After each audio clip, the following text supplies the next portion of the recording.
여러분 안녕하십니까? 11월 26일 월요일 펜앤뉴스입니다. 중국 베이징과 인근 지역이 고농도 스모그로 뒤덮였습니다. 중국은 오늘 오전 6시부터 베이징 인근의 9개 고속도로를 폐쇄하면서 대기오염 황색경보를 발령했다고 하는데요. 문제는 중국에서 발생한 이런 초미세먼지들이 고스란히 우리나라로 날아온다는 겁니다. 지난 주말에는 다행히 눈이 좀 오면서 미세먼지가 씻겨나가긴 했는데요. 이후 중국에서 계속 미세먼지가 날아오면서 어제부터 오늘까지 전국에서 미세먼지는 나쁨과 매우 나쁨을 오고 가고 있습니다. 저도 요즘 목이 좀 까끌까해서 밖에 나갈 때는 항상 마스크를 착용하고 있는데요. 건강 관리에 더욱더 신경을 쓰셔야겠습니다. 제가 뉴스를 시작하기 전에 막 들어왔던 그 소식에 보니까요. 중국 군용기가 우리의 방공식별구역인 카디즈를 또 침범했다고 하는데요. 올해만 해도 벌써 7번째입니다. 제가 누누이 말씀드리죠. 얕보이면 안보는 무너집니다. 얕보이면 안 됩니다. 펜앤뉴스 보시기 전에 엄지척 좋아요 그리고 빨간색 구독 버튼 눌러주시면 자유, 진실, 시장의 가치를 지키는 저희들에게 큰 힘이 됩니다. 오늘의 주요 뉴스 함께 보시죠. 지난 주말 새벽부터 쏟아진 눈발 속에도 서울 도심에서는 문재인 탄핵 등을 외친 태극기 집회가 열렸습니다. 서대문 KT에서 화재가 나고 이해찬 대표는 20년 집권을 운운하는 등 주말 사이 놓친 소식들을 위크엔드 리뷰에서 모았습니다. 더불어민주당과 청와대가 카드 수수료율 인하를 단행했습니다. 카드업계는 사회적 합의를 철저히 무시한 정책이라며 반발하고 있는 가운데 영세 자영업자들에게 실익이 없는 땜질 처방이라는 비판도 나오고 있습니다. 올해 문재인 불황의 여파로 국내 기업 4곳 중 3곳은 매출이 작년과 같거나 줄어들 것으로 전망했습니다. 기업들은 내수 부진과 함께 최저임금 상승, 근로시간 단축 같은 불합리한 법률과 제도를 부진의 이유로 꼽았습니다. 우리나라가 유엔의 북한 인권 결의안에 대해 찬성한 것을 두고 북한 선전 매체들이 배신 행위라고 거세게 비난하고 나섰습니다. 북한 인권 결의안은 김정은 일가 등 북한 지도층을 겨냥한 제재 및 국제형사재판소 회부를 권고하고 있습니다. 삼성전자가 휴대전화 부문에서 중국 기업들에게 따라잡힌 것으로 조사됐습니다. 화웨이를 추측으로 한 중국의 휴대전화 3개사의 매출 합계는 올해 3분기 사상 처음으로 삼성을 앞지르고 업계 선두 애플을 위협하고 있습니다. 미중 무역전쟁에 따른 관세를 피해 중국의 알루미늄 업체가 한국에 공장을 건설할 예정인 가운데 중국 알루미늄이 한국산으로 둔갑할 가능성에 대해 미국의 우려가 커지고 있습니다. 자칭 미중 무역 분쟁에 한국이 휘말릴 가능성도 있습니다. EBS에서 어린 학생들에 대해 김정은 인형 조립 교구를 제작하는 등 KBS와 MBC를 포함한 공영방송들이 중심을 잃고 친정부적 성향으로 치우치고 있다는 비판이 나오고 있습니다. 펜은 이 시각 세계에서는 대만 국민투표 결과와 영국의 브렉시트 서명, 돌체앤가바나의 중국 퇴출 소식, 분위기 등을 취재했습니다. 정기재 주필의 논평과 펜앤 퀴즈쇼도 준비되어 있습니다. 지난 주말 눈밭 속에서 정말 많은 분들이 집회에 나서셨는데요. 이 서울 도심에서 열린 태극기 집회에서는 문재인 탄핵 소리가 울려 퍼졌습니다. 그런가 하면 서울 KT에서 이 서대문 KT에서 화재가 나고 이해찬 대표는 20년 집권을 운운하는 등 많은 뉴스가 있었는데 저희 펜앤뉴스가 주말에는 없지 않습니까? 참 아쉬운데 이날 놓친 소식들을 저희 펜앤 위크엔드 리뷰로 모아봤습니다. 이세영 기자가 보도합니다. 지난 주말인 토요일 오후 광화문에서는 제2차 문재인 정권 퇴진 범국민 총궐기 대회가 열렸습니다. 이날 서울에는 새벽부터 오전까지 폭설이 내렸지만 많은 시민들의 발걸음을 막지는 못했습니다. 시민들은 현 정부가 국가 경제와 국가 안보를 파탄내고 있다고 성토하는 한편 문재인 대통령의 하야를 촉구하기도 했습니다. 이들은 김정은과 함께하는 평화의 망상은 굴욕과 자유의 박탈에 이르게 할 뿐이라며 김정은 체제의 종식만이 한반도의 진정한 평화와 자유를 가져다 준다고 강조했습니다. 또한 현 정부가 평화, 포용, 인권, 기회균 등 공정 등을 주장하지만 정작 그들 자신은 언행이 상반된 행위를 자행하고 있다고도 비판했습니다. 일요일 오후에는 경남 창원 용지문화공원에서 경남 학생인권 조례 제정에 반대하는 집회가 대규모로 열렸습니다. 경남 지역 2,500개 교회들의 연합체가 주도한 이날 집회에는 2만 5천여 명의 시민들이 참가했다고 합니다. 이들은 학생인권 조례안에 학생들의 성적인 타락을 부추기는 급진적이고 파격적인 독소 조항이 포함되어 있다고 비판했습니다. 또한 교권이 무너지고 학습 분위기가 나빠지며 학생 통제가 어려워져 결국엔 교육질이 저하될 것이라고 반발했습니다.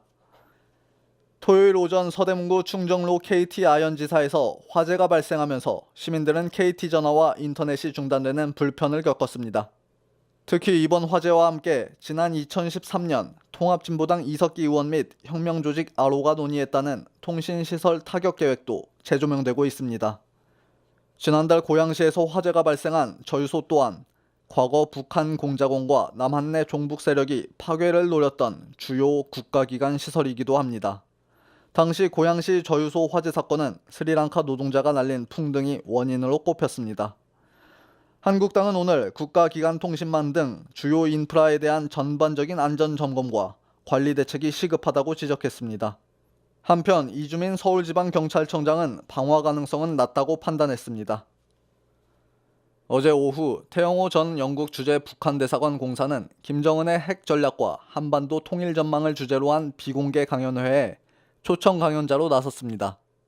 태 전 공사는 서울시의회 별관에서 진행된 이날 강연회에서 김정은 환영단체의 움직임에 대해 그 사람들이 북한에 가서 일주일 정도만 살아보면 좋겠다며 표현의 자유가 보장된 대한민국이 얼마나 좋은지 그들은 알지 못하고 있다고 지적했습니다.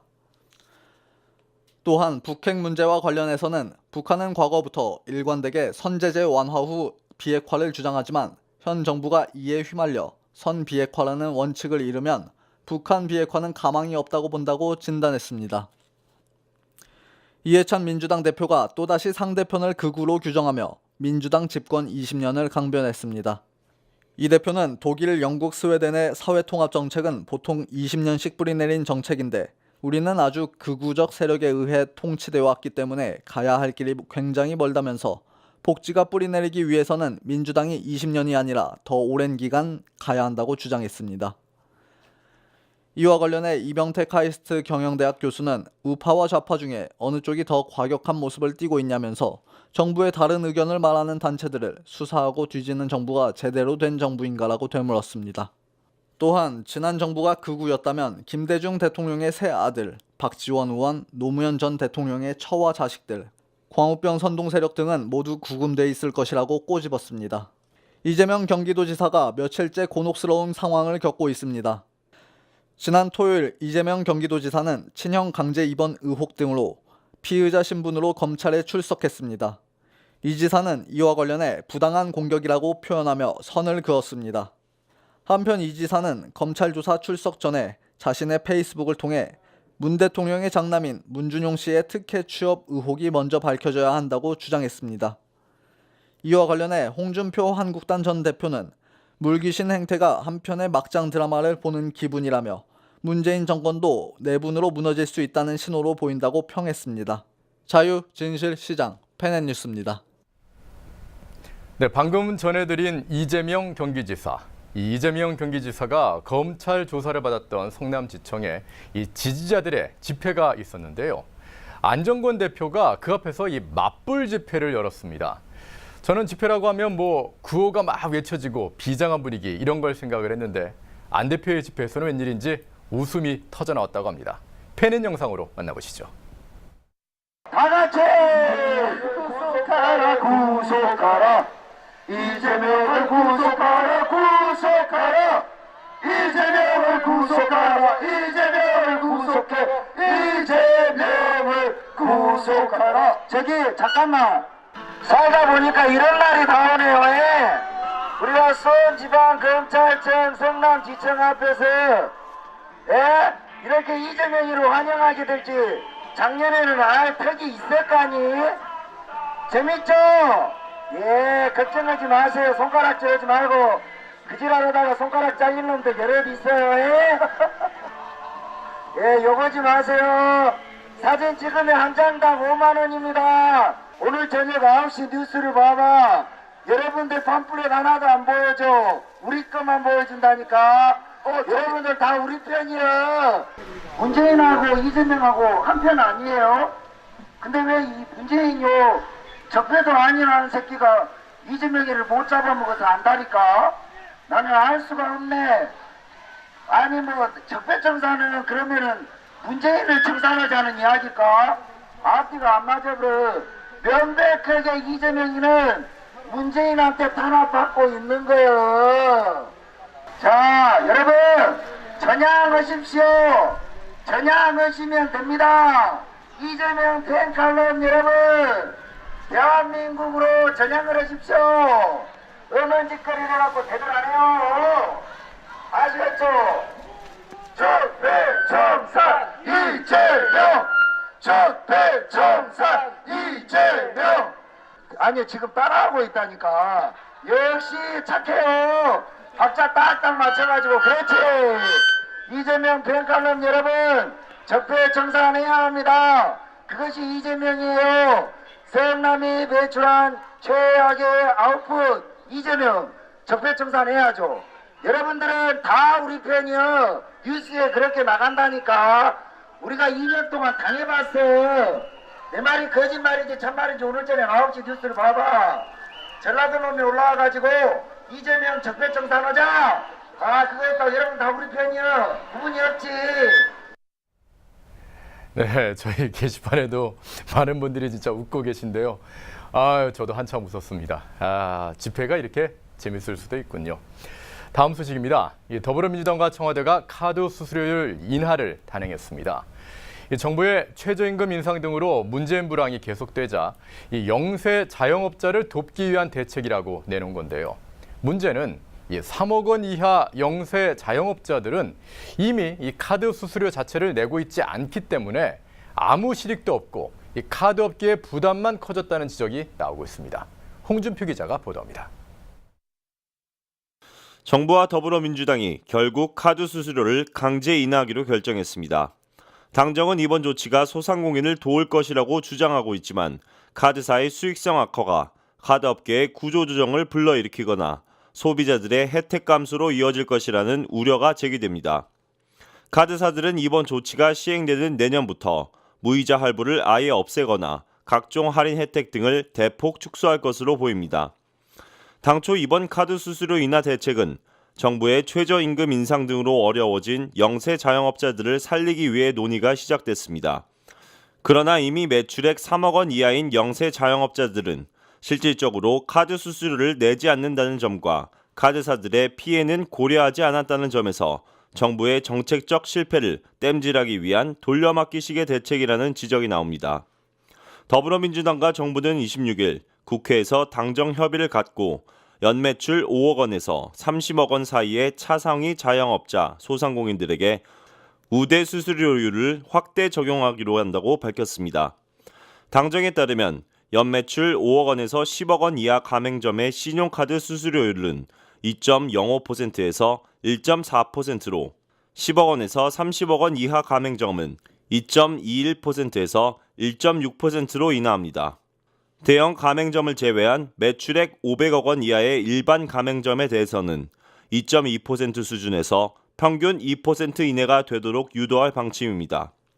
또 현재 500만 원 상한인 부가가치세 세액공제 한도를 1,000만 원으로 현재보다 2배 확대하는 방안도 추진하기로 했습니다. 앞서 당정은 이번 적격 비용 산정 결과 카드 수수료 인하 여력이 모두 1조 4천억 원 있는 것으로 확인됐다고 밝힌 바 있습니다. 카드사의 마케팅 비용이 과다하다고 판단하고 이를 줄이면 수수료를 낮출 수 있다는 것입니다. 그러나 결국 이는 카드사가 소비자들에게 제공하는 혜택을 줄여 일부 매출이 높은 자영업자들의 비용을 줄이자는 논리와 다를 바 없다는 지적이 나옵니다. 매출 5억 원 이하의 진짜 소상공인들은 이미 정부의 세액공제 혜택으로 카드 수수료를 아예 내지 않거나 최대 100만 원대에 그치고 있기 때문입니다. 이병택 카이스트 경영대학 교수는 이 같은 문제점을 지적하며 자신의 페이스북에 또 다른 사기 카드 수수료 인하라고 남겼습니다. 이 교수는 이번 혜택의 주 대상자인 5억 이상 매출의 자영업자들은 지난해 기준으로 전체의 15%밖에 되지 않는다는 점을 꼬집으며 장사 잘하는 상위 몇 %에만 도움이 되는 대책이라고 지적했습니다. 이어 국민이 가처분 소득이 줄어 소비가 급속히 축소하고 있다며 매출이 일어나야 카드 결제가 일어날 것이 아닌가, 결국 최저임금 인상 때와 다를 바 없다고 비판했습니다. 한편 한국마트협회 등 상인단체로 구성된 카드 수수료 인하 전국 투쟁본부는 이날 이번 결정을 환영하는 기자회견을 열었습니다. 이들은 이번 카드 수수료 인하 조치마저 없었다면 댐이 무너져 하류가 한꺼번에 휩쓸렸을 것이라며 십수년 동안 풀리지 않았던 캐캐 묵은 실타래가 풀렸다고 밝혔습니다. 반면 카드사 노조협의회는 이날 이해 당사자 간 사회적 합의마저 철저히 무시했다고 규탄하며 카드 수수료 개편 방안 철회 요구와 함께 총력 투쟁을 선포한다고 밝혔습니다. 이들은 전년도 8개 전업카드사의 전체 순이익이 1조 2천억 원 수준이었음을 감안하면 그야말로 대한민국의 모든 신용카드사는 적자를 감수하고 노동자들은 거리에 나앉으라는 것이라며 이해 당사자 간 민주적 사회적 합의마저 무색하게 만든 반민주적 횡포라고 지적했습니다. 이어 고객 서비스 및 마케팅을 통제하여 비용을 감축하려 하는 것은 카드 산업의 최대 이해 당사자인 전 국민의 혜택을 줄이는 것이라고 비판하며 이 같은 발상이 되레 소비 시장을 위축시켜 가맹점의 매출 감소로 이어질 것이라고 강조했습니다.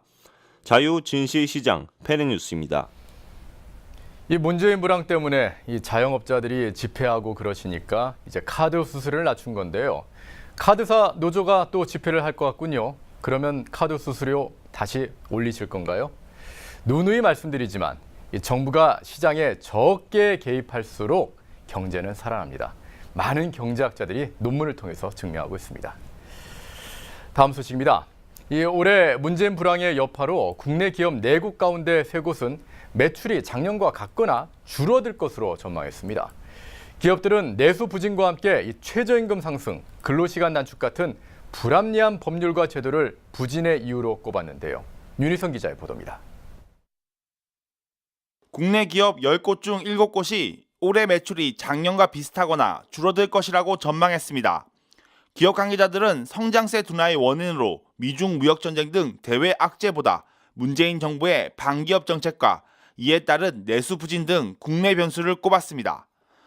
전국경제인연합회 중소기업 협력센터는 국내 대중견 중소기업 362곳을 대상으로 2018 국내 기업의 경영 환경 및 정책 과제를 조사한 결과를 26일 공개했습니다. 이 조사에 따르면 응답 기업의 73.5%가 전년 대비 올해 매출액이 비슷하거나 줄어들 것이라고 답했습니다. 전년보다 매출이 늘어날 것이라고 답한 기업은 26.5%로 30%를 밑돌았습니다. 기업 규모로 보면 중견 중소기업의 매출 감소 폭이 더 클 것으로 나타났습니다. 중견 중소기업 74%는 올해 매출이 작년과 비슷하거나 10에서 30%가량 줄어들 것이라고 예상했습니다. 올해 매출이 30% 이상 감소할 것으로 예측하는 중견 중소기업도 10.9%에 달했습니다.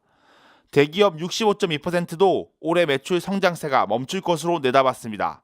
47.8%는 올해 매출이 작년과 비슷하다고 전망했고 17.4%가 다소 줄어든다고 예상했습니다.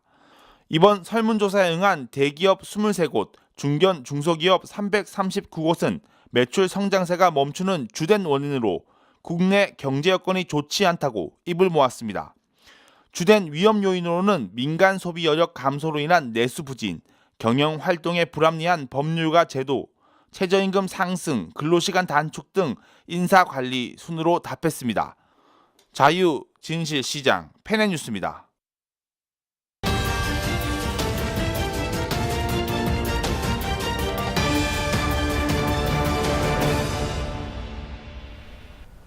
네, 댓글창을 보고 있으니까 정말 많은 분들이 후원을 해주고 계신데요. 다시 한번 감사의 말씀을 드립니다. 우리나라가 이 유엔의 북한 인권 결의안에 대해서 찬성한 것에 대해서 이 북한 선전 매체들이 배신 행위라며 아주 거세게 비난하고 나섰습니다. 북한 인권 결의안은 김정은 일가 등 이 북한 지도층을 겨냥한 제재 및 국제 형사재판소 회부를 권고하고 있는데요. 이 북한 지도층에 대한 처벌은 5년째 이 결의안에 포함되고 있습니다. 양인희 기자의 보도입니다. 북한의 관영 선전 매체가 25일 한국 정부의 유엔 북한 인권 결의안 채택 참여에 대해 명백한 배신 행위라고 비난했습니다. 비핵화를 둘러싼 미북 간 대화가 교착 상태에 빠진 가운데 한국 정부가 지난 16일 유엔 제3위원회 북한 인권 결의안 채택에 동참한 것에 대해 북한이 강한 불만을 드러낸 것입니다. 북한의 대남 라디오 방송 통일의 메아리는 이날 홈페이지에 올린 그 어떤 경우에도 정당화될 수 없다는 제목의 기사에서 지난 17일 남조선 당국이 우리의 거듭되는 경고에도 불구하고 유엔의 북인권 결의안 채택 노름에 가담하였다며 우리의 아량과 성의에 대한 명백한 배신 행위이며 북남 관계 개선에 역행하는 용납 못할 망동이라고 거세게 반발했습니다. 통일의 메아리는 남조선 당국은 아직도 모든 것이 시작에 불과한 현 정세 국면에서 대화 상대방을 자극하는 인권 모략 소동이 북남 관계 진전에 돌을 던지는 무모한 짓이라는 것을 똑똑히 알아야 한다고 경고했습니다. 이어 유엔의 북인권 결의안 채택 노름에 가담한 그 자체가 미국의 반공화국 적대시 정책에 편승하는 동족 대결 책동의 일환으로서 어떠한 경우에도 정당화될 수 없다며 반공화국 인권소동은 북남 사이의 불신과 대결의 주되는 근원이라고 했습니다. 앞서 지난 15일 유엔 총회 인권 담당 제3위원회는 14년 연속 북한 인권 결의안을 채택했습니다. 북한 인권 결의안은 북한에서 장기간 지속되는 조직적이고 광범위하며 중대한 인권 유린을 강력 규탄합니다. 북한의 강제 수용소의 즉각 폐쇄와 모든 정치범의 석방 등을 촉구합니다. 또한 인권 유린에 가장 책임 있는 사람들을 겨냥한 맞춤형 제재 개발과 국제형사재판소 회부 방안을 검토할 것을 권고합니다. 가장 책임 있는 자와 북한 지도층은 사실상 김정은 일가를 겨냥한 것입니다. 북한 인권 상황의 국제형사재판소 회부와 책임자 처벌이란 표현은 2014년부터 5년 연속 포함됐습니다. 유엔 제3위원회는 지난 2016년부터 결의안을 전원 합의, 즉 컨센서스 형식으로 채택하고 있습니다. 합의는 투표를 거치지 않지만 개별 국가들이 합의에 불참할 수 있다는 점에서 만장일치와는 다릅니다. 한국 정부는 이날 총 61개 북한 인권 결의안 공동 제안국의 일원으로 결의안 채택에 동참했습니다. 한편 뉴욕 주재 북한 대표부 김성 대사는 이날 회의에서 북한에서 인권 유린은 존재하지 않으며 일부 탈북자들에 의해 조작된 거짓 주장이라고 거세게 반발했습니다. 김 대사는 결의안 초안을 공동 작성한 유럽연합과 일본을 강력 비난한 뒤 결의안 채택 전에 회의장을 퇴장했습니다. 그는 북한 인권 결의안은 사회주의 체제를 전복하려는 적대 세력의 정치적 음모의 산물이라고 주장했습니다. 북한 인권 결의안은 다음 달 유엔 총회에서 최종 채택이 확정됩니다. 자유, 진실, 시장, 페네뉴스입니다. 애플과 삼성전자가 전 세계 휴대전화 시장을 양분하고 있다, 이런 표현이 이제는 무색해졌습니다. 삼성전자가 휴대전화 부문에서 중국 기업들에게 따라잡힌 건데요. 화웨이를 주축으로 한 중국의 휴대전화 3개사의 매출 합계는 올해 3분기 사상 처음으로 삼성을 앞지르고 업계 선두인 애플을 위협할 수준까지 다다랐다고 합니다. 윤희성 기자의 보도입니다. 삼성전자가 스마트폰 매출에서 올해 3분기에 처음으로 중국에 역전을 허용했습니다. 미국의 애플과 한국의 삼성전자가 원투펀치로 스마트폰 시장을 석권하고 있는 상황 속에서 빠른 성장세를 보이고 있는 중국의 화웨이, 오포, 비보 등 빅3 스마트폰 제조업체의 매출의 합이 올해 3분기에 사상 처음으로 삼성전자의 매출액을 넘어선 것입니다. 삼성전자는 올해 3분기에 179억 500만 달러, 우리 돈으로 약 20조 2,800억 원의 매출을 발생시켰지만 이는 작년 3분기에 일으킨 매출 204억 7,500만 달러와 비교하면 12.5%나 줄어든 수치입니다.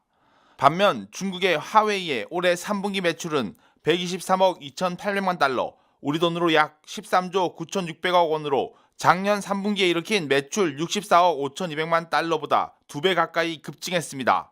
오포도 올해 3분기에 66억 7,700만 달러, 우리 돈으로 약 7조 5,500억 원을 벌어들이면서 작년 3분기에 일으킨 65억 달러 매출을 경신했고, 비보는 올해 3분기에 58억 4,500만 달러, 우리 돈으로 약 6조 6,100억 원의 매출을 달성해 작년 3분기 매출인 39억 6,700만 달러를 훌쩍 뛰어넘었습니다.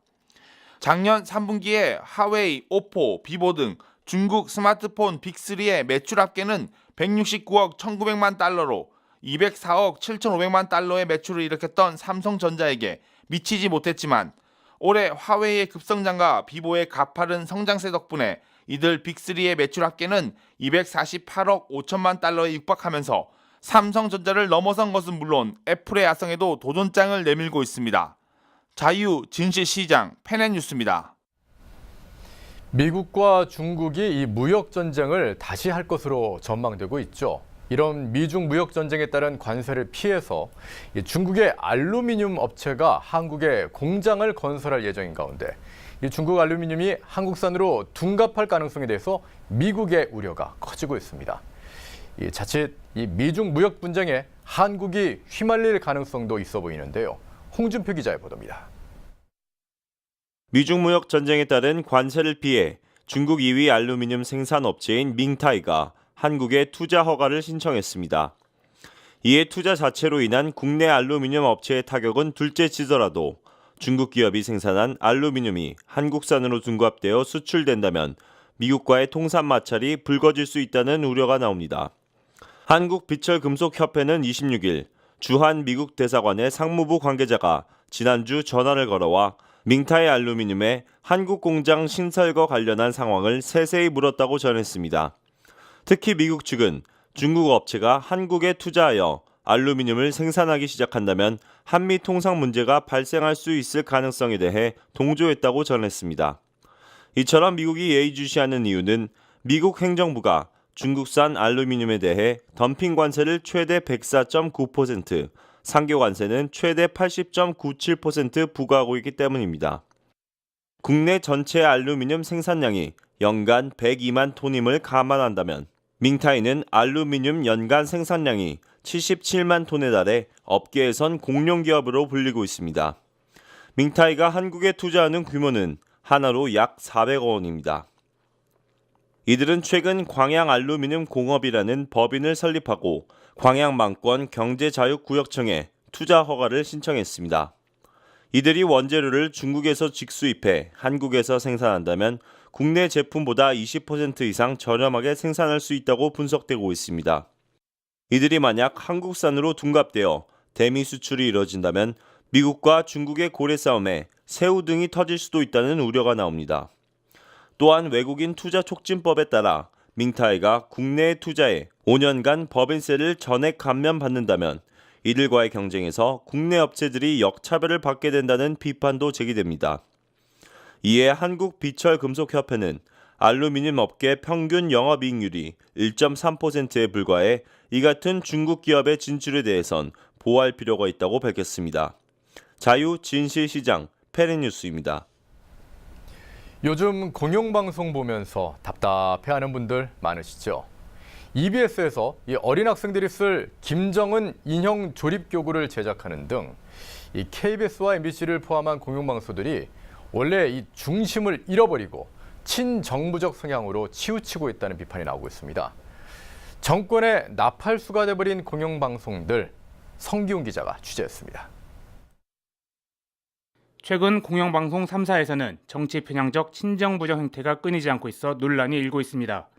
지난 25일 한국교육방송사 EBS는 국제사회에서 인권범죄자로 지목된 김정은을 세계 최연소 국가원수라며 세계 평화로 나아가는 새로운 지표를 마련했다고 적극 미화하는 아동용 교육자료를 판매해 파문이 일고 있습니다. 국민 수신료로 운영되는 공영방송 EBS에서 북한 김정은 체제의 대남 도발 공격사는 물론 북한 주민에 대한 인권 탄압 전력은 외면하고 문재인 정부와의 타협 평화 무드를 과잉 지적하는 데 EBS가 앞장서고 있다는 지적이 제기됐습니다.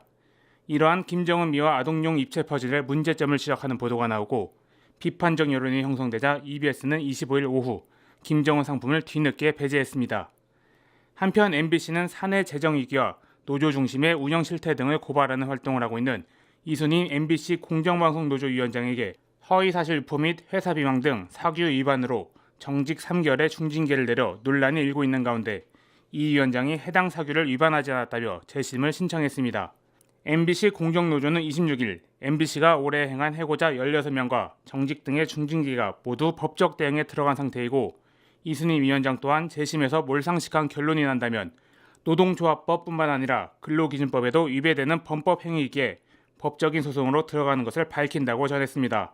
아울러 이날 국회 과학기술방송통신위원회 소속 자유한국당 의원들도 MBC는 이 위원장에게 내린 부당한 정직 이결 징계를 즉시 철회해야 한다고 말했습니다. 같은 날 국회 과방위는 전체 회의를 열고 양승동 KBS 사장 후보자에 대한 인사청문 경과보고서 채택권을 상정했지만 여야 의견으로 보고서 채택이 불발됐습니다. 한국당 간사인 정용기 의원은 양승동 사장 후보자의 정치적 중립성, 전문성, 도덕성, 업무 능력 등에서 부족하다는 것을 다 같이 공감했다고 밝혔으며 민주당 간사인 김성수 의원은 오랜 진통 끝에 정상화 과정을 밟고 있는 KBS 사장 자리에 다시 다른 사람을 앉히기에는 조직 안정성을 너무 해치는 것이 아닌가 우려한다고 말했습니다. 자유, 진실, 시장, 페넷뉴스입니다. 이 중심을 잃은 건 공영방송만이 아닌 것 같습니다. 이 청와대도 나사가 하나 빠진 것 같은 그런 모습인데요. 주필님의 논평 한번 들어보겠습니다. 네, 이 공영방송들도 그렇고 네. 길거리에 나와 있는 젊은 아이들이 김정은을 위인으로 예, 칭하면서 그 위인맞이 환영단을 만들어 보자고 깨춤을 추는 것도 그렇고 천방지축, 천둥벌거 숭이처럼 하는 것도 그렇고 우리 지금 그 페넷마이크 홈페이지 아마 여러분 들어가시면 사고 또 사고 공화국이 되었다 이런 얘기를 보실 수도 있겠습니다만은 나사가 빠진 듯한 여러 가지 이유도 있고 원인도 있고 그렇습니다. 예, 세월호 사고를 사건으로 극적으로 만들어서 정권 탈취에 성공한 그 탄핵 사유로까지 들어갔던 사건을 딛고 이용해서 그걸 발판으로 해서 정권을 잡은 문재인 정부이긴 합니다만은 최근 들어서 사회기강의 해이라든가 사건 사고의 다발, 기차 사고, 낚싯배부터 시작이 된 거죠. 낚싯대, 병원, 스포츠센터, 종로 고시원, 계속 사건 사고가 이어진 끝에 KT 해화동 사고까지 지금 터지고 있습니다. 대통령 지지율은 52%까지 떨어져서 이제 50%의 붕괴를 목전에 두고 있습니다만은 예, 사회 전체의 기강이 와해되기는 마찬가지인 것 같습니다. 청와대가 지금 세 주째 그 수석 보좌관 회의를 안 하고 있습니다. 예. 물론 여러 가지 이유를 대고 있습니다만 이게 공교롭게도 김수현 비서관으로 교체되고 난 다음부터는 계속 이루고 있습니다. 김수현 말하자면 청와대 정책실장으로 예, 장하성 후임이죠. 장하성 후임으로 들어간 이후에 지금 계속되고 있습니다만은 지금 청와대의 얼마 전에 행정보좌관이 행정관이 음주운전을 하고 또 돈을 받아서 또 한 사람이 구속이 되고 그랬습니다. 물론 고위직들은 아니라고 하겠습니다만은 오늘 급기야 임종석 비서실장이 옥기슬 염이자 이런 편지를 써서 직원들에게 뿌렸다 그래요. 그러나 지금 청와대는 더군다나 기강이 와해되고 있는 문제의 본질이 바로 임종석입니다. 청와대 전체의 지력이 굉장히 낮아져서 운동권 동창회 하는 것 같다 이런 얘기까지 나올 정도인데 전체적으로 지력의 수준이 굉장히 낮게 국가적 의사결정이 굉장히 낮은 데서 우선 결정이 되고 있다는 것이 큰 문제고 국가의 디시전을 낮은 데서 결정하는데도 별 문제가 없다 보니까 말하자면 앙팡 때리벌들이 기고만장해지기 시작하는 겁니다. 술을 먹고 다니고 한마디로 난장판이죠. 임종석 본인의 문제인 것이 국회의장들은 같이 갑시다 하고 건방을 떨었고 또 대통령이 자리를 비운 사이에 선글라스를 끼고 전방에 시찰을 하면서 군사 비밀까지 다 노출을 시켰던 것이고 기업인들을 동원해서 억지로 북한 사업에 동참시키게 하는 것이나 마치 비서실장이 대통령 대행이나 또는 대통령 대리인인 것처럼 굴기 시작했죠. 사실은 이제 그것들이 말하자면 청와대의 앙팡 때리벌 모두를 시금방지게 만들고 국정의 엄중함을 잊어먹게 만드는 시작입니다. 그런데 물론 여러 가지 이유들도 있습니다만은 그렇게 해도 이 소위 우리나라 지식 집단에서 말을 듣거든요. 예를 들어서 우리 공무원들 가보면 지금 청와대가 어떤 딜레마에 빠져 있느냐면 옛날에 예를 들어서 뭐 상공부 공무원, 산자부 공무원이다 또는 교육부 공무원이다 그러면 대학 교육부 공무원 중에 대학 정책과장 뭐 이런 직위가 있을 거 아니에요? 예. 새파란 과장들입니다. 근데 이런 친구들이 거의 준공식 자리에서 뭐 아주 오피셜한 그런 자리만 아니면 총장들을 반말로 부릅니다. 대학 총장들을요? 예, 물론 직접 야 누구야 이렇게 부르는 건 아닌데 네. 지칭할 때 마치 어린애들처럼 지칭을 해요. 왜냐하면 돈을 약간씩 주어 보면서 예산을 이제 쥐고 있으니까 네. 예산을 쥐고 있으니까 총장들이 앞에 와서 거의 뭐 완전히 얼들이거든요. 자기 또 아버지 뻘은 될 텐데요. 예산을 따가려면 담당 과장한테 잘 보여야 되니까 네. 완전히 엎드립니다. 그러니까 그 짓을 한 1년 정도 하다 보면 지가 왕인 줄 알아요. 임종석의 청와대 기강이 지금 왜 무너지느냐 하는 것은 임종석 본인도 무슨 탁현민이 이런 애들이 잘 만들어 가지고 대통령이 그 만든 어떤 연극 무대 같은 데 와서 쓱 한번 하고 나면 지지율이 막 2~3%씩 움직이고 하니까 그렇죠. 예. 말하자면 자기가 왕인 줄 아는 겁니다. 네. 내가 이 대통령 지지율 그 정책 필요 없어. 내가 약간만 손만 쓰면 지지율도 올라가고 하니까 말하자면 국민 수준 따라 노는 건데 그러다 보니까 아주 기고만장해지는 겁니다. 예를 들어서 산자부 공무원들도 그렇고 재무부 공무원들도 예를 들어서 은행과장이다. 이 은행과장들은 지금은 뭐 어떤지 모르겠습니다만 지금의 은행과장이 제 말을 들으면 아이고 정주필님 그 옛날 얘기입니다 이럴지 모르겠습니다만은 예. 은행장들이 오잖아요. 네. 무슨 증권회사 사장들이 오잖아요. 그 세워놓습니다. 그냥 자리에 앉으란 얘기도 안 합니다. 예. 왜? 그건 모가지를 자기가 쥐고 있거든요. 그 목을 자기가 쥐고 있습니다. 근데 지금 청와대가 왜 이렇게 임종석이가 우리가 오깃을 여밀고 다시 좀 기강을 잡자라고 얘기할 지경에까지 이르렀느냐 하면 지금 국정의 모든 것을 쥐고 흔드는 것은 청와대의 말하자면 거친 아이들이에요. 운동권 동창회 하면서 예. 형동생으로 연결돼 있는 말하자면 이 친구들이 대한민국을 지금 쥐고 흔드는데 먹히더라는 겁니다. 먹히고 있어요. 그러니까 지식인들은 입을 닫고 있고 답답합니다. 언론들도 네. 입을 닫고 있습니다. 청와대 비리 사건 이런 거 잘 보도도 안 해요. 언론들도 입을 닫고 있습니다. 예를 들어서 대북 정책에서 문재인 정부가 완전히 지금 좌초에 있지만 언론으로부터 본격적인 비평 기사는 사라진 지 오래됐어요.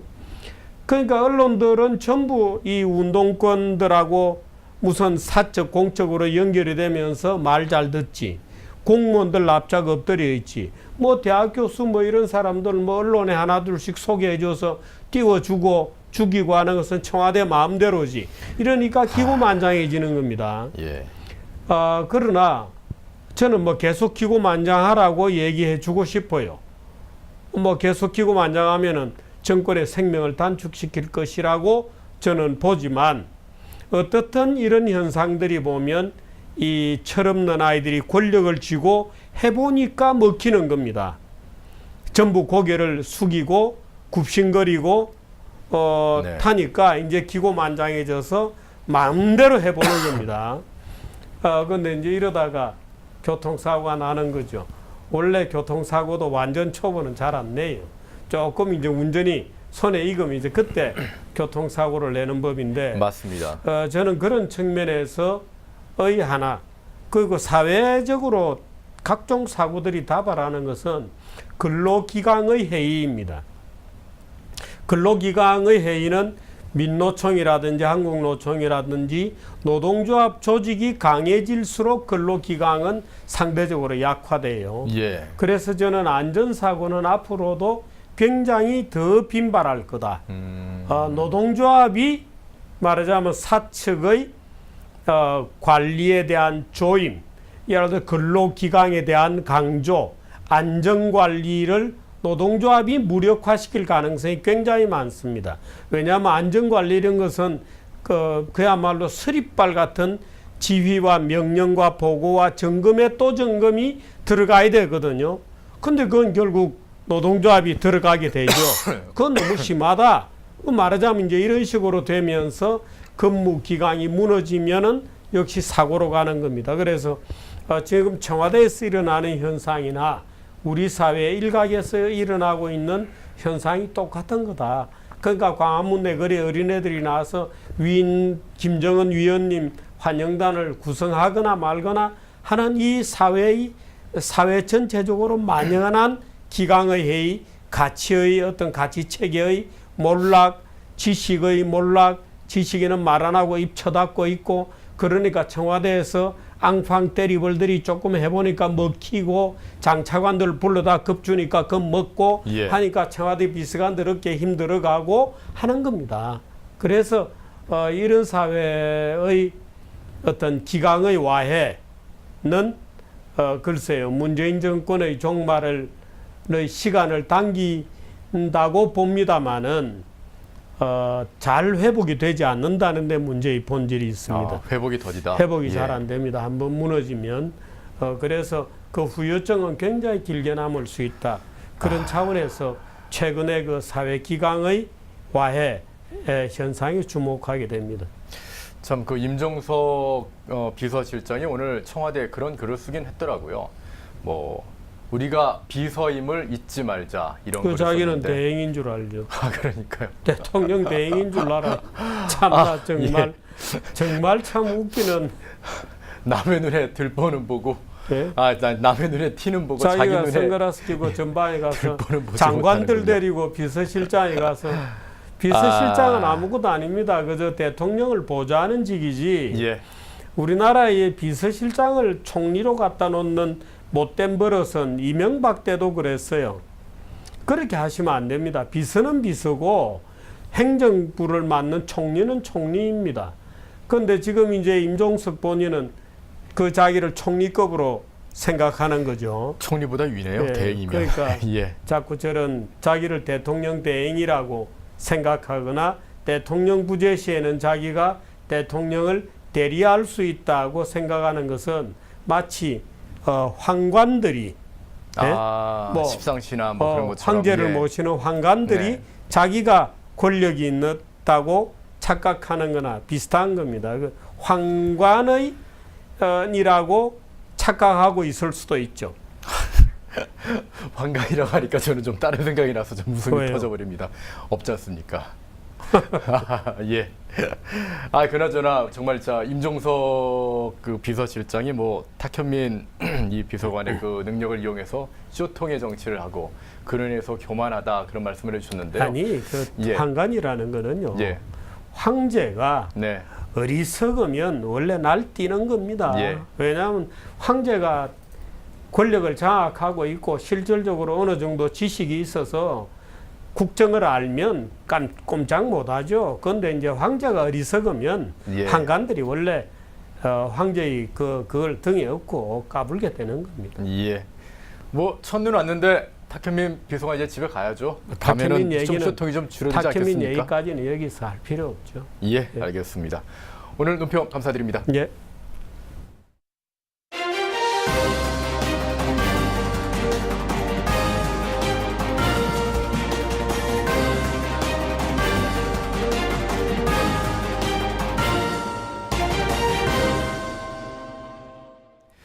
네, 오늘 펜앤 이 시각 세계에서는요, 이 대만 국민투표 결과와 영국의 브렉시트 서명, 그리고 돌체앤가바나 이 명품 브랜드죠. 중국 퇴출 소식 분위기 이런 내용들을 모아봤습니다. 조준경 기자의 보도입니다. 지난 주말인 24일 열린 대만 지방선거에서 반중 좌파 성향의 집권 여당인 민주진보당이 친중국 우파 성향의 중국국민당에 참패했습니다. 민진당은 전체 22개 단체장 중 겨우 2개 직할시장과 4개 광역단체장을 지키는 데 그친 반면 국민당은 직할시 3곳과 12개 광역단체장을 차지하며 압승을 거뒀습니다. 민진당은 특히 1998년 이래 20년간 전통적 지지 기반이었던 남부 가오슝시를 국민당에게 넘겨주며 고배를 마셨습니다.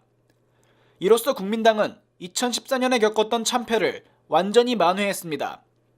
수도 타이베이에선 민진당 후보를 멀찌감치 따돌린 채 무소속 커먼저 현 시장이 국민당 후보와의 박빙 승부 끝에 재선에 성공했습니다. 선거 당일 밤 차잉원 총통은 겸손한 마음으로 국민의 높은 기준을 받아들이겠다며 민진당 주석직에서 사퇴했습니다. 민진당 패배의 원인은 독립추구 좌파 성향의 차잉원 정부가 들어선 후 국민들의 경제 피로도가 누적됐기 때문이라는 분석이 나옵니다. 차이 총통 집권 이후 대만은 임금 정체와 탈원전 정책 등으로 민생 경제가 큰 타격을 입었습니다. 대만의 경제 성장률은 올 2분기 3.3%에서 3분기 2.28%로 하락했습니다. 지방선거에서 함께 치러진 탈원전 정책 찬반 국민투표는 탈원전 정책 폐기로 결정됐습니다. 민진당 집권 이후 가동 중인 6개의 원전 중 4개를 중단시킨 대만은 지난해 8월 대규모 정전 사태를 겪으며 전력 수급 불안에 시달려왔습니다. 아시아 첫 번째 동성결혼 법제화도 700만 명 이상이 반대하며 저지됐습니다. 2020년 도쿄올림픽에서 대만 명칭을 사용할 것을 묻는 투표는 현재의 차이니즈 타이베이를 유지하기로 마무리됐습니다. 이에 따라 대만 독립의 급격한 움직임은 당분간 수그러들 전망입니다. 영국과 유럽연합이 25일 브렉시트 합의문에 공식 서명했습니다.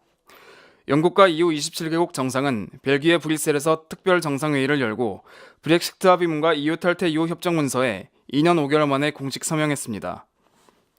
합의문에는 영국이 EU를 탈퇴하더라도 향후 21개월 동안 현행 EU의 제도와 규칙을 따른다는 내용을 포함시켜 사회적 충격을 줄이기로 했습니다. 한편 영국은 EU 탈퇴에 따라 재정기여금 약 57조 원을 순차적으로 EU에 내야 합니다. EU와 영국 모두 의회 비준을 남겨둔 가운데 부결될 가능성도 나오고 있습니다. 만약 안건이 부결되면 선택지는 두 가지입니다. 재협상을 통한 재합의안 마련과 아무런 합의 없이 EU를 탈퇴하는 노딜 브렉시트입니다. 영국 언론들은 브렉시트 자체에 대한 국민투표를 다시 시행할 수 있다고 보도했습니다. 이탈리아 명품 브랜드인 돌체앤가바나가 인종비하적 홍보 영상을 올려 중국인들의 분노를 사고 있습니다. 돌체앤가바나는 지난 23일 SNS에 한 영상을 게시했습니다. 해당 영상에는 중국인으로 보이는 여성이 젓가락으로 피자와 스파게티를 먹는 모습이 담겼습니다. 영상이 공개되자 인터넷에는 비난 여론이 쇄도했고 창업자까지 직접 해명에 나섰지만 논란은 커져 불매운동으로 이어지고 있습니다.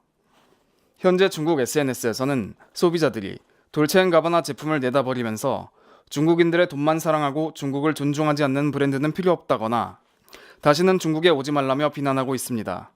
또 중국 유명 연예인들이 돌체앤가바나가 주최한 상하이 패션쇼에 출연 계획을 철회하고 대형 온라인 쇼핑몰들도 제품 판매를 거부하고 있어 돌체앤가바나는 적지 않은 손실을 입을 것으로 보입니다. 자유, 진실, 시장, 팬엠뉴스입니다. 네, 팬은 이 시각 세계는 이 조준경 기자와 함께 저희 이번에 신입 기자죠. 김종형 기자가 보도를 했습니다. 제가 이름을 얘기해 주는 걸 깜빡해서 말씀을 드립니다. 이 대만의 투표 결과를 보게 되면 어쨌든 정부에서 일방적으로 밀어붙인다 하더라도 국민들이 경험을 하니까 이 탈원전으로 인해서 전기가 부족한 그런 사태를 경험을 하니까 결국에는 국민이 승리한 것 같습니다. 참 이게 겪어야지만 이렇게 깨닫게 된다는 게 안타깝는데요. 우리나라도 지금 열심히 겪고 있는 중이죠. 계속해서 요즘 더욱더 재미있어지고 있는 이 팬앤 퀴즈쇼 함께 보시죠. 팬앤 퀴즈쇼 오신 걸 환영합니다. 이제 우리도 회식 한번 해야 안 되겠습니까? 언제요? 뭐 알면서 제가 날짜 개념이 좀 없어 보이죠? 불조는 웬 불자? 소통 끝까지 안 할 겁니까? 아연지사 거기 뭐 불만 있겠어? 됐고 화제를 바꿔서 저 뒤에 병풍 색깔 좀 바꿔주세요. 나는 저거 괜찮던데. 모르겠네. 하긴 색깔 분명하게 하긴 해야죠. 그렇지.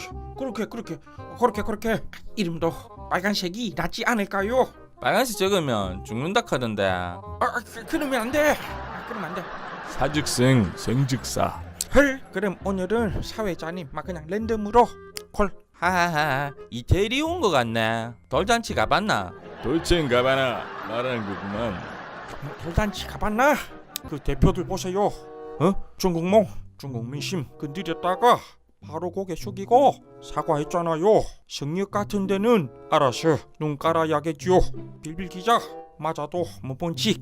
아니 좌파들 주장이 미국 식민지에서 해방? 우리가 미국 식민지입니까? 그래서 그렇게 중국한테 북한한테 빌빌 기자 그 말입니까? 저는 이미 다 말했습니다. 하하하. 오늘은 신체 부위와 관련된 한 글자의 단어를 정답 구호로 외쳐주십시오. 자, 그럼 문제 나갑니다. 개와 원숭이의 사이처럼 매우 사이가 나쁜 관계를 말하는 사자성어는 무엇일까요? 1. 견원지간 2. 동서지간 3. 백두대간 4. 순대간 입! 안찰스님 전부 4글자. 그렇다면 3글자 순대간 할 줄 알았죠? 2번 동서지간 하겠습니다. 좀 문베일님 귀할까 하다가 좀 했는데 정답은 백두. 3번 틀려도 백두대간 하겠습니다. 위원장님. 예! 전 병입니다. 최대장님 정답은 1번 견원지간 하겠습니다. 최대장님 정답입니다. 흥미진진하겠는데 누가 붙었어요? 남 얘기가 아닐 텐데. 난 원숭이야. 결정 없다. 시청해주신 여러분 감사합니다. 펜앤 문화센터 개관 기념 펜앤 청춘 콘서트 2018년 12월 8일 토요일 여러분을 찾아갑니다. 진행되는 시간은 오후 2시와 저녁 6시 두 번에 나뉘어 진행됩니다. 장소는 서울시 종로구 인사동 5길 12로 찾아오시면 됩니다. 청춘 콘서트의 주요 프로그램으로는 정규제에게 묻는다, 최공재의 문화 읽기, 석학에게 듣는다, 청춘 발언대가 진행됩니다. 참가하는 방법: 오후 2시와 저녁 6시 각 50명씩 나누어서 참가 신청을 받습니다. 아래 보이는 메일을 통해 참가하실 시간과 연락처를 기재해서 보내주세요. 잠깐! 청춘 발언대에서 직접 이야기하고 싶으신 분들 참가 신청 메일에 이야기하실 주제를 함께 적어서 보내주세요. 청춘 콘서트 참가비는 2만원이며 접수 마감 기한은 11월 30일 자정까지입니다. 펜앤을 사랑해주시는 청춘 여러분의 많은 참여를 기다리겠습니다. 정규제와 함께하는 저널리즘 스쿨. 정규제 주필과 국내 신문, 방송, 학계의 명강사진이 펼치는 12번의 강의가 펼쳐집니다. 기간은 12월 17일 월요일부터 내년 1월 11일 금요일까지 월요일, 수요일, 금요일 주 3회 수업으로 오전 10시부터 12시까지 하루 2시간 동안 진행됩니다. 저희 저널리즘 스쿨은 자유민주주의와 자본주의 시장경제에 대한 이해 증진, 자유 언론에 대한 이해 확장, 인류 언론인 육성을 목표로 하고 있습니다. 정원은 30명, 수강료는 50만 원입니다. 우수 이수자에게는 펜앤마이크 인턴 기자의 자격을 부여해드리는 특전이 주어집니다. 접수는 화면에 보이는 이메일을 통해 받고 있습니다. 자유 언론인을 향한 여러분의 꿈을 펜앤과 함께 이루시기 바랍니다. 네, 저희 청춘 콘서트 또 펜앤 저널리즘 스쿨 정말 많이 신청해 주시기 바랍니다. 예비 대학생들을 위한 강좌도 이제 곧 열리는데요. 자녀들 대학 시험 막 본 자녀들 저희 펜앤 문화 강좌에 보내주시기를 부탁드리겠습니다. 저희가 주말 사이에 31만 구독자를 돌파했는데요. 저희가 30만을 돌파할 때 그 몇 분을 한 30분 정도쯤을 뽑아서 이 선물을 보내드렸죠. 보내드렸던 분들이 이렇게 잘 받았다고 사진을 보내주셨네요. 이렇게 선물과 또 직접 옷도 입으시고 배지도 다시고 커피도 이렇게 드시는 모습, 이런 모습 다 보내주셨습니다. 여러분의 이런 후원과 그리고 응원 덕분에 저희 펜앤마이크가 정말 쑥쑥 자라고 있습니다. 내일도 더 많은 후원 그리고 저희는 더 좋은 뉴스로 보답하도록 하겠습니다. 내일도 기대해 주십시오. 여러분 고맙습니다.